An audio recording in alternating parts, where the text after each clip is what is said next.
안녕하세요. 사라 언니예요. 안 그래도 취업하는 게 힘든데 코로나라는 변수까지 생겼어요. 저라도 이때 취준생이었다면 멘탈 관리가 정말 힘들었을 것 같아요. 그런데 사실 저희 회사만 해도 승진할 사람 다 하고 이직들도 잘 하고 계십니다. 결국 이 변수가 전체 취업 시장의 판도를 바꿔서 모든 일자리를 0으로 리셋한 건 아니란 말이고요. 결국 언제나 기회는 있다는 뜻이거든요. 그래서 지금 절망적인 상황이라고 생각하고 자포자기 해버리기보다는 하던 대로 꾸준히 준비하시는 것이 맞는 방법입니다. 오늘의 주제는 대기업과 중소, 중견기업의 차이에 대해서 말을 해보려고 해요. 각 회사의 조직적인 특성을 이해하면 아마 지원하실 때 참고가 되지 않을까 합니다. 들어가기 전 요즘은 대기업에서 워낙 사람은 안 뽑고 스타트업이 많으니 규모가 작은 곳에서 열심히 커리어와 경력을 쌓고 대기업 자리 나면 가서 말년을 편하게 보내는 것이 트렌드인 것 같습니다. 실제로 제 친구들도 저도 그렇게 움직이고 있고요. 먼저 관심들 많으실 대기업에 대한 이야기입니다. 대기업 다들 가고 싶죠. 취준생일 땐 사실 조직의 특성, 즉 먹이사슬 구조를 잘 모르니 소위 이름빨 좋은 곳에 가고 싶어 합니다. 저 또한 그랬고요. 대기업의 단점부터 폭격드리자면 쉬운 말로 쩌리 계열사들이 있습니다. 앞에 두세 글자만 보면 분명 누구나 아는 회사인데 뒤에 이름이 뭔가 있어는 보이는데 무슨 회사인지 잘 모르겠는 그런 계열사들이요.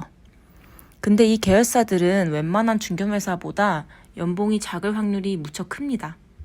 초봉 3천 초반을 웃돌 가능성이 크죠. 또한 회사 자체가 오래됐기 때문에 올드할 확률이 정말 큽니다. 올드하다는 건 군대식 보수 문화로 인해 능력 있어서 올라가는 게 아닌 오래 버티기, 곧 존버하는 사람이 윗자리를 차지하고 있을 심산이 크죠. 이 경우 업무가 효율적으로 돌아갈까요? 그렇지 않죠. 윗사람은 계속 놀고 신입사원한테 일 몰빵돼서 밑사람만 계속 갈릴 겁니다. 사실 취업하려는 게 다 돈 벌려고 하는 건데 여러분 이름만 알아주고 말 안 통하는 곳보다는 몇 푼이라도 돈 더 주는 곳 가는 게 낫지 않을까요? 3천 초반보다 훨씬 많이 주는 중견 스타트업 회사 많습니다. 똑같은 종사를 시작할 거면 박봉의 양반집보다 더 대우 좋은 부르주아집 종으로 들어가는 게 낫지 않겠어요?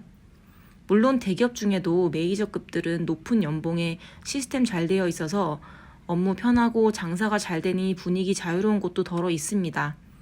하지만 이런 곳은 누구나 가고 싶어 하기 때문에 몇 급 쪽에 노력을 해야겠죠? 다음은 중소, 중견 회사들입니다. 이런 회사들의 장점은 일단 일을 많이 배울 수 있습니다. 물론 이 악물어 가면서 영혼 가라 이래야겠지만 이건 어느 회사도 같습니다. 대기업은 워낙 일 세분화가 돼 있어서 야근 철야해도 허드렛 일만 하다가 끝나는 경우가 많은데 중견회사는 시스템을 이제 구축하는 단계이기 때문에 그 흐름 안에 내가 탈 수가 있습니다. 그래서 이 일 저 일 닥치는 대로 하다 보면 전체 흐름이 보여요. 아, 내가 몇 달 전에 또는 며칠 전에 이 일을 왜 했는지 이해가 갑니다. 이렇게 하나하나씩 하다 보면 업무 전체의 흐름이 이해가 되고 세상살이라고 할까요? 이 세상의 구조에 대해서 이해하실 수가 있습니다. 우리 회사와 협력사와의 관계라든지 제조 공정이 어떻게 흘러가는지, 판매는 어떻게 이루어지는지, 엑셀을 얼마나 빨리 작성하는지, 메일을 얼마나 잘 쓰는지보다 이런 지식과 경험이 훨씬 여러분께 귀중한 자산이 됩니다. 이런 건 부딪혀서 배워야지 아무리 책이나 글로 배운다고 해서 습득할 수가 없고 면접 볼 때 다 티가 나거든요. 경력직으로 옮기고 싶으실 때. 그리고 생각보다 복지도 나쁘지 않습니다. 제가 전에 다녔던 중견회사는 1000여 명 정도의 오너회사였는데요. 노조도 잘 돼 있어서 결혼하면 150만 원 줬고 3년 이상 일하면 300만 원 줬고요. 주유비도 월 20씩 줬고 10년 일하면 금도 줬습니다. 선진 국가는 아니지만 공장 있는 곳으로 해외 파견 기회도 있고요. 가면 당연히 집도 주고 생활비 지원도 다 해줍니다. 처음에는 텃세가 좀 있어도 친해지면 서로 일도 도와주고 끌어주고 합니다. 한마디로 좀 인간적이었죠. 물론 단점도 수두룩합니다. 여전히 일 안 하는 사람은 존재하고 일이 시스템화가 안 되어 있으니 정확한 담당자가 없어서 같이 알아가야 하는 상황. 누가 뭘 해야 할지를 모르니 교양 팀플하듯이 하나하나 으쌰으쌰. 그중에 프리라이더도 있고 앞장서서 고생하는 사람도 있고 엉망으로 흘러갈 때도 많습니다.